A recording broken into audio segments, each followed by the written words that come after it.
Uh, Hello students, today we will study transitive and intransitive verbs. So let's find out what is the difference between transitive and intransitive verb.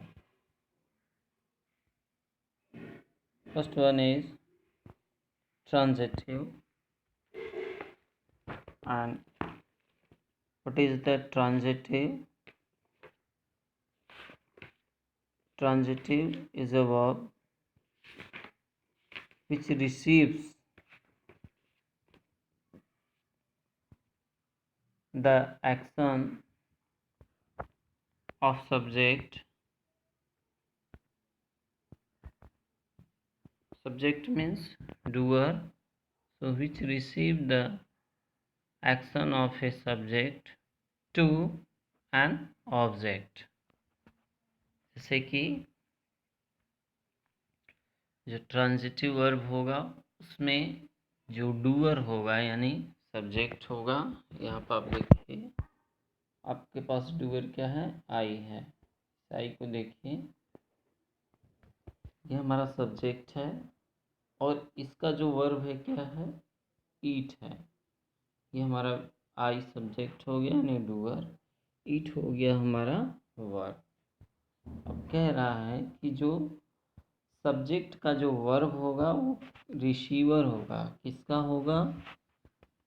An object.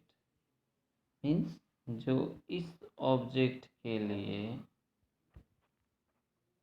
ये जो receiver है किस action का है, ईट का, और किसके लिए है, सब्जेक्ट। यानी जो सब्जेक्ट है उसका जो वर्ब होगा उसके लिए एक ऑब्जेक्ट होगा जो कि क्या होगा, रिसीवर होगा। तो आप ये समझिए कि यानी जो सब्जेक्ट होता है अगर उसमें वर्ब है और उसमें ऑब्जेक्ट है तो वो क्या होगा, ट्रांजिटिव वर्ब। ठीक है। दूसरा देखिए एग्जाम्पल आपके सामने फॉर एग्जाम्पल रखे हुए हैं। I eat an apple, I have purchased a car, they are playing football, I give him a pen. तो एक चीज़ और जानिए आप, जो ऑब्जेक्ट होता है वो दो तरह का होता है। जो ऑब्जेक्ट होता है वो दो तरह का, फर्स्ट क्या है, डायरेक्ट ऑब्जेक्ट और दूसरा है इनडायरेक्ट ऑब्जेक्ट। ठीक है। डायरेक्ट ऑब्जेक्ट में सारी नॉन लिविंग थिंग्स आते हैं और इनडायरेक्ट ऑब्जेक्ट में जो है कि लिविंग थिंग्स आते हैं। ठीक है। और आप यहाँ देखिए किसी भी ऑब्जेक्ट को फाइंड आउट करने का दो तरीका है। क्या है, व्हाट है, दूसरा क्या है, whom है।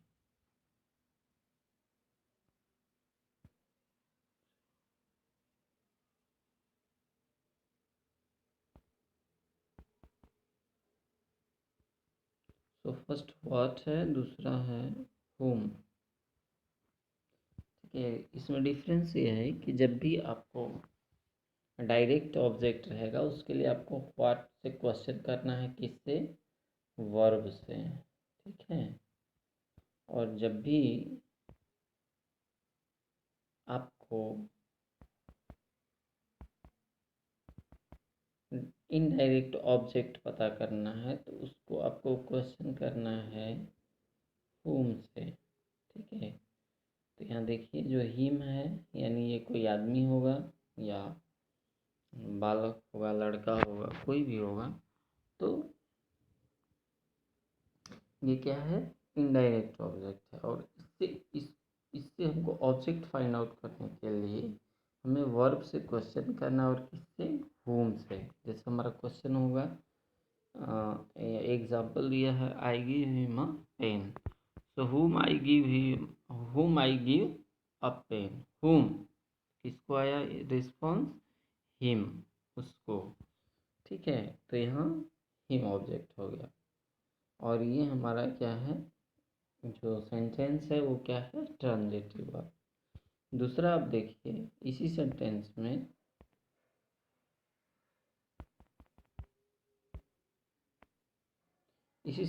आप देखिए यहाँ पर आपके पास दो ऑब्जेक्ट हैं, एक हिम भी है और एक पेन भी है, अ पेन। तो इसमें आप व्हाट से भी क्वेश्चन कर सकते हैं। I give him a pen, what I give a pen.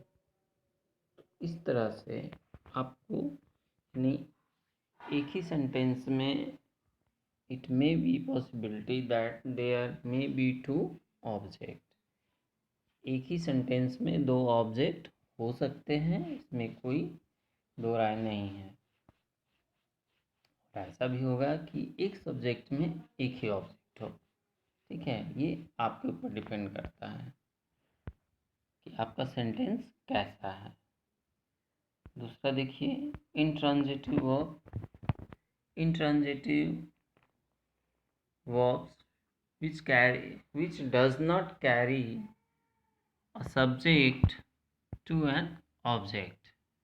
इसमें क्या है कि जो सब्जेक्ट होगा और जो वर्ब होगा उसके लिए कोई भी ऑब्जेक्ट नहीं होगा। इससे आप व्हाट होम से क्वेश्चन भी करेंगे तो आपका आंसर नहीं आएगा। जैसे आई साउटेड लाउडली, सो हमने बताया था आपको व्हाट और होम से क्वेश्चन करना है। व्हाट साउटेड, कोई आंसर नहीं आया। whom shouted, ये भी कोई आंसर नहीं आया, ठीक है। तो इस तरह से आप जो है कि ऑब्जेक्ट को फाइंड आउट कर सकते हैं, ठीक है।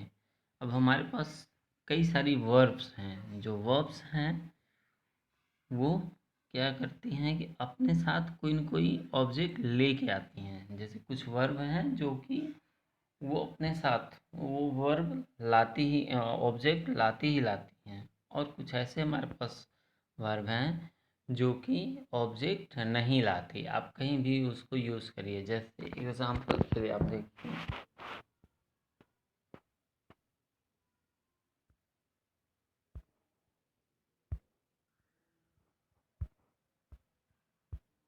डाई। आप डाई को सेंटेंस में यूज़ करेंगे तो ये कोई, इसमें आपको कोई भी ऑब्जेक्ट आएगा ही नहीं। आप चेक कर सकते हैं, I die, he dies, they die, ठीक है। तो इसमें ऑब्जेक्ट नहीं आता है। और जैसे कुछ वर्ब हैं जो अपने साथ ऑब्जेक्ट लेके आते हैं, जैसे take, I take a pen, they take a pen, देखिए you take a pen, he takes a pen, he takes a ball. तो टेक के बाद एक ऑब्जेक्ट आना ही आना है। तो कुछ वर्ब्स हैं जो अपने साथ हमेशा कोई न कोई ऑब्जेक्ट लेके आती हैं और कुछ वैसे हैं जो ऑब्जेक्ट नहीं लेके आती हैं, ठीक है। अब देखिए आपको कल वर्कशीट 5 में प्रॉब्लम थी, किसी ने पूछा था।